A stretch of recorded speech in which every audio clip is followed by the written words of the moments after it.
Welcome to Suri Cheating Story, where we share true stories of betrayal in love. Our channel brings heartfelt, real-life experiences from those who have endured the pain of infidelity.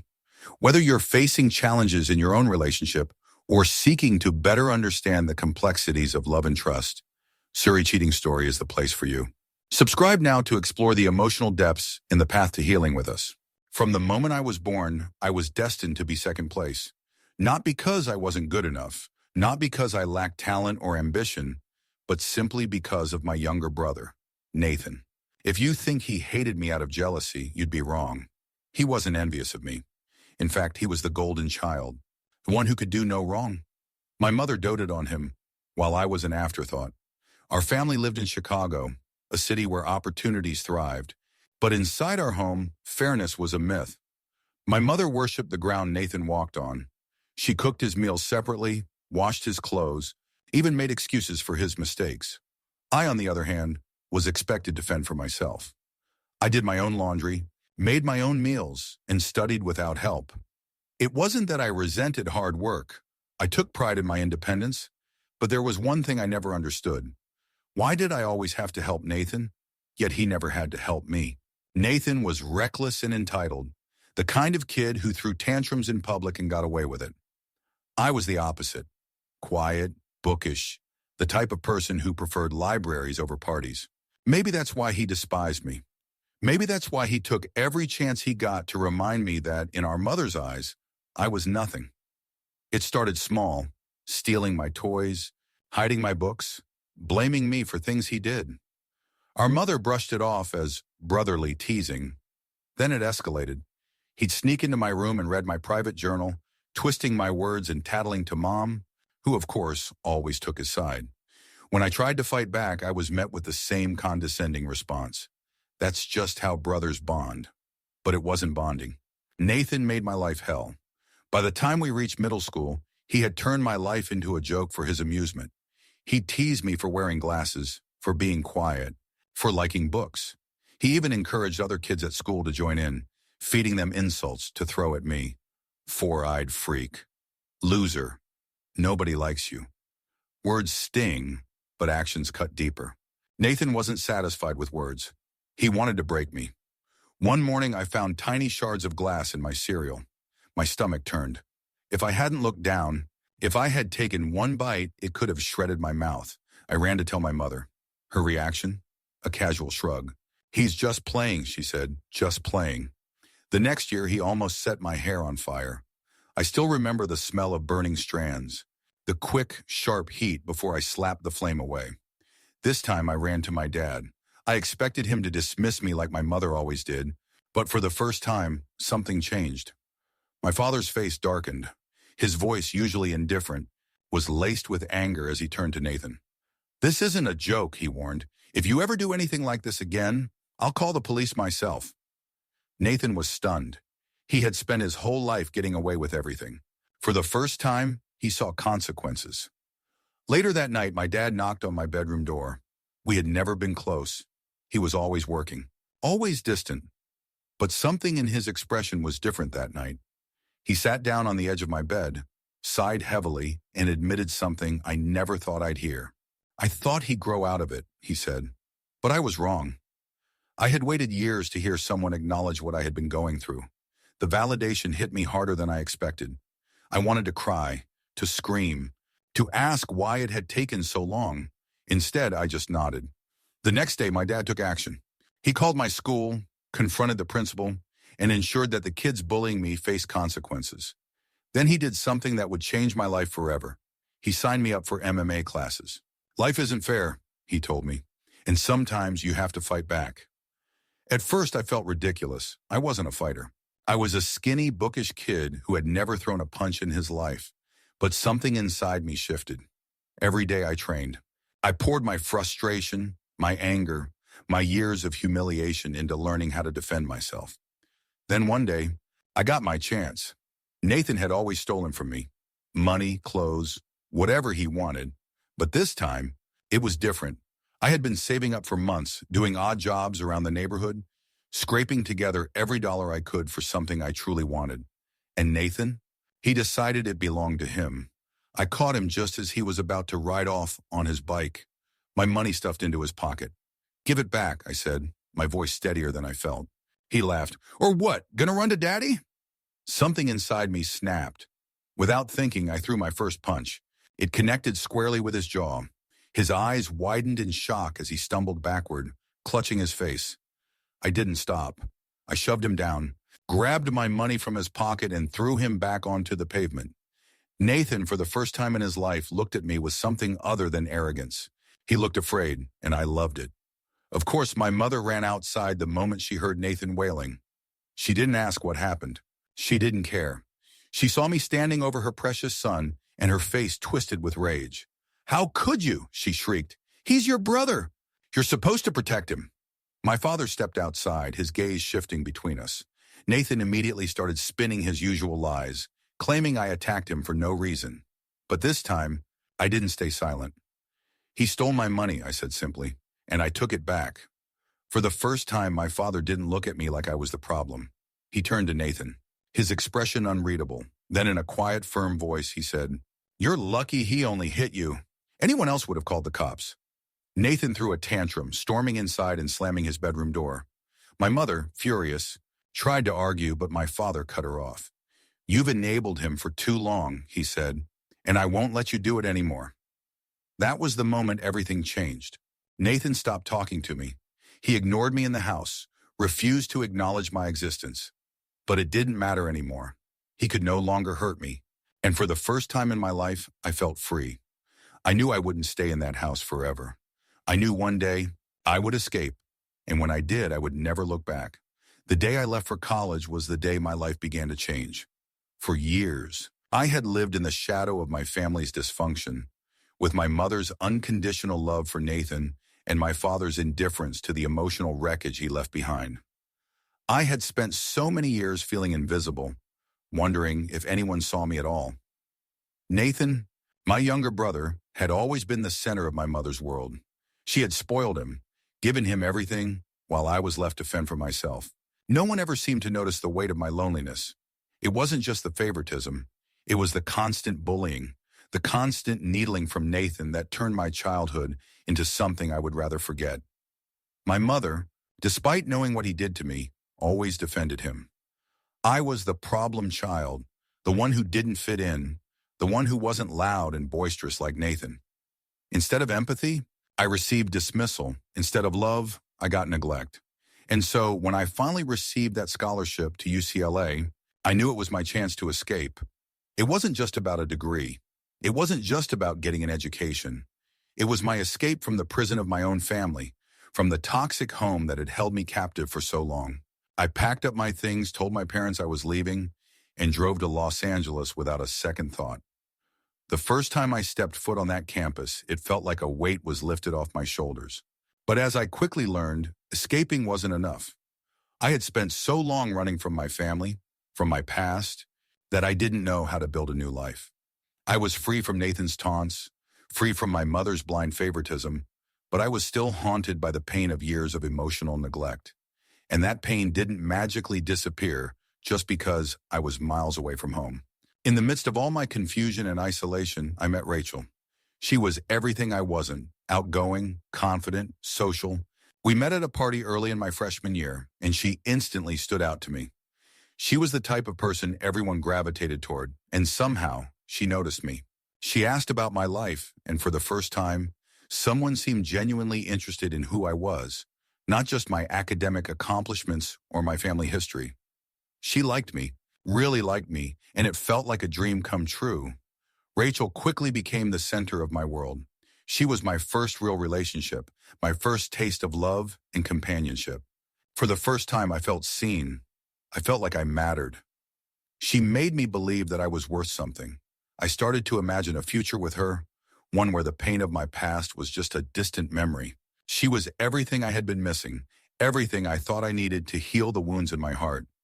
In the first year of our relationship, things felt perfect. We laughed together, we shared our dreams, and we made plans for the future. I thought she was the one. I thought that if I had her, if I could just build this life with her, then the ghosts of my past would disappear. And for a while they did. But as time passed, cracks began to appear.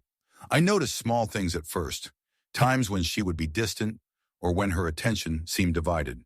I brushed them off. I didn't want to see them.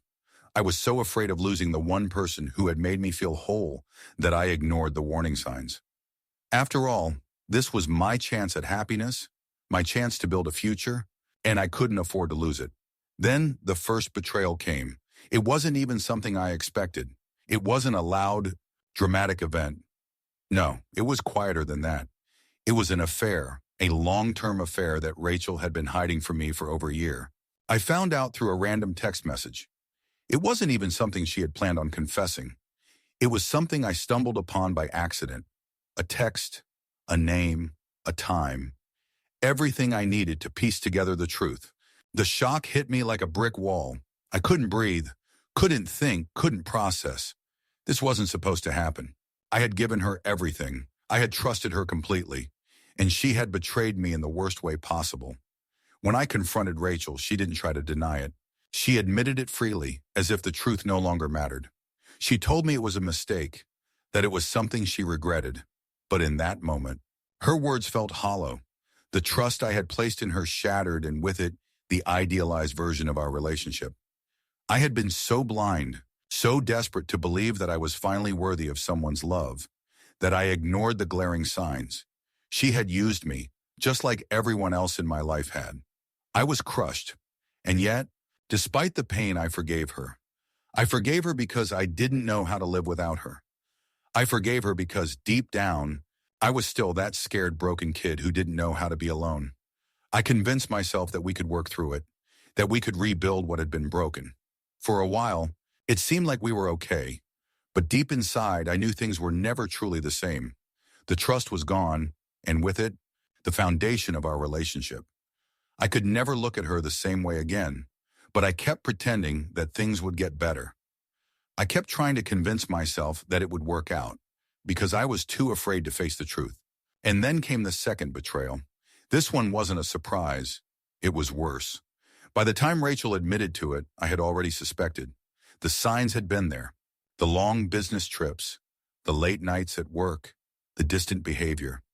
But nothing could have prepared me for the truth.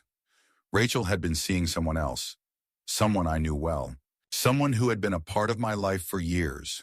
Nathan, my brother. I couldn't breathe.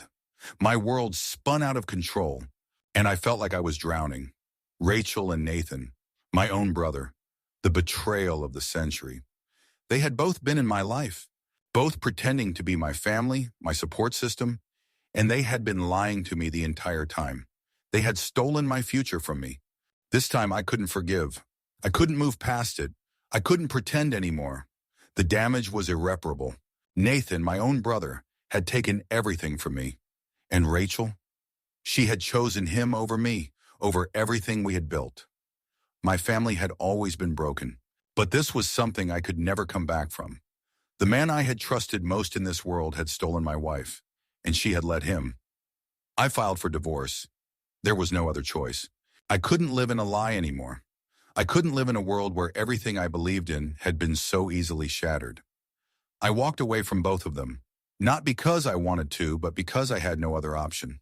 The life I had dreamed of, the family I had fought so hard to create, was gone. The aftermath was painful. The months that followed were filled with anger, confusion, and a sense of loss I couldn't put into words. I had lost not just my wife, but my brother, my family. I was alone again, just like I had been as a child.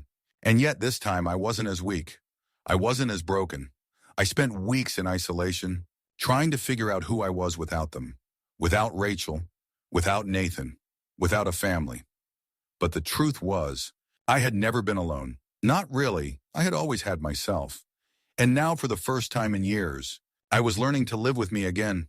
The road to healing was long and difficult, but it was my road, and I was going to walk it one painful step at a time. The night after my confrontation with my parents, I couldn't sleep. I tossed and turned in the hotel room, the city lights of Los Angeles casting long shadows across the walls. The noise of the street below was nothing compared to the cacophony inside my mind. I couldn't stop thinking about Nathan, about Rachel, about Ethan. Every time I closed my eyes, their faces filled my thoughts, and the anger simmered just below the surface. I had spent years trying to escape from the dysfunction of my childhood, but now it felt like I was drowning in it all over again. The betrayal cut deeper than I ever thought possible. The person I had trusted the most, my brother, my own flesh and blood, had not only destroyed my marriage but had shattered the very foundation of my identity. And Rachel, the woman I thought I could build a future with. How had I been so blind to the lies? The phone rang early the next morning, jolting me awake. It was my father. His voice was calm but laced with something I couldn't place. "We need to talk," he said. I drove back to my parents' house with a heavy heart. As I pulled into the driveway, I could feel the weight of the situation pressing down on me. This wasn't just a betrayal of trust. It was the unraveling of everything I had once believed in. I had spent my life trying to prove myself to my family, trying to show them I was worthy of their love and respect. But now, I was left with nothing but the remains of broken promises and shattered illusions. When I walked into the living room, I could feel the tension hanging in the air. My father sat in his chair, his face hard to read.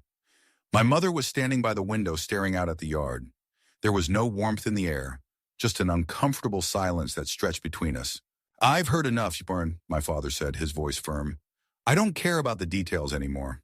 What I care about is what you're going to do about it."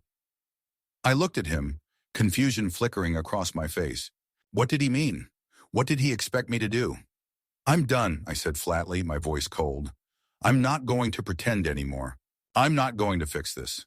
This isn't my mess to clean up." My father stood up suddenly, his face red with frustration. "You can't just walk away from everything. This is your family. You're supposed to be the one who holds it all together." I laughed bitterly. "And look where that's gotten me. You've always chosen Nathan. You've always protected him. And now, look at what he's done. He's ruined everything." My mother turned away from the window, tears in her eyes. "Please don't do this. You're tearing our family apart." But I had no more words left. I had spent my whole life trying to be the good son, the responsible one. But now I was exhausted. I had given everything, and it hadn't been enough. I couldn't keep fighting for a family that didn't value me. "I'm done," I repeated, my voice final. That was the moment everything changed. I didn't know it at the time, but it was the moment I started to reclaim my life. I couldn't change what had happened. I couldn't undo the damage Nathan had caused or the lies Rachel had told. But I could choose how I responded to it. I could choose to stand up for myself for once, to stop playing the role of the victim, to stop letting other people dictate who I was. It wasn't easy. The first few days were a blur of anger and disbelief. I didn't know what to do with myself. I had no family, no support system. I felt like a man without a purpose, wandering through a world that no longer made sense. But deep down, I knew one thing. I couldn't go back. Not to Nathan, not to Rachel, not to the life I had once known. I threw myself into work. It wasn't much, but it was something to keep my mind busy. I poured everything I had into my job, learning new skills, taking on more responsibility, climbing the corporate ladder. And for the first time in years, I started to feel like I had control over something in my life. But the loneliness was always there, lurking in the background. Late at night, when the world was quiet, my mind would wander back to Rachel, to Ethan, to the life I had thought I could have with her. It hurt. It hurt in ways I couldn't explain. I had loved her. I had trusted her. But now all I felt was betrayal. And Nathan, I hadn't heard from him. And to be honest, I didn't care. The thought of him made my blood boil. But I knew there was no point in confronting him. He was a coward, too afraid to face the consequences of his actions. He had made his choice, and now he had to live with it. The legal proceedings were a nightmare. Rachel tried everything to get back into my life, manipulating the situation, playing the victim. She tried to claim that our son was still mine, even though the paternity test had proved otherwise. But I wasn't going to let her win. Not this time. I had already lost too much to let her walk away scot-free. The divorce dragged on for months, the pain of it all gnawing at me every day. I had to fight for custody of Ethan, to make sure that he wouldn't be raised in the chaos that Rachel and Nathan had created. But I knew the truth. Ethan wasn't mine. He never had been. And that thought broke me every time I saw him. I fought for what was mine, not for Rachel, not for Nathan, but for me. For the first time, I wasn't fighting for someone else's approval or validation. I was fighting for my own peace of mind. The day I finally confronted Nathan was the day I knew I had won.